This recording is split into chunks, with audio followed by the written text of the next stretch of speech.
Welcome to Chillin' 101. We hope this video helps. You begin by preparing Colab for an image model. Sign in, create a new notebook, and switch runtime to GPU. Install required packages with pip so the environment matches the model's needs. This avoids incompatibility later. Then get model weights, either upload files or mount drive to persist them. Once done, verify CUDA is available and import Torch. That check prevents wasted runtime. Make sure tokens, or API keys, are loaded into environment variables for secure access. Next, you load the model and wire up the pipeline.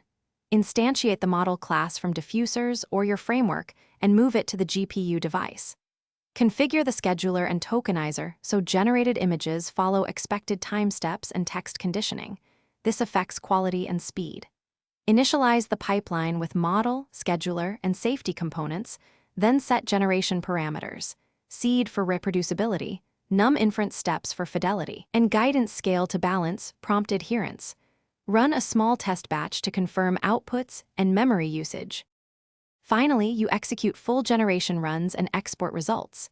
Iterate prompts or use prompt templates, then save images directly to drive or download locally. Optimize for longer sessions by switching to mixed precision, FP16, and lowering batch size, which reduces memory pressure and allows larger resolutions. If the notebook crashes or hangs, review kernel logs, clear variables, and restart the runtime. Often freeing GPU memory and reloading the model fixes it. As a key tip, enable attention slicing or reduce image size when encountering out-of-memory errors. Thanks for watching. Consider subscribing if we helped you.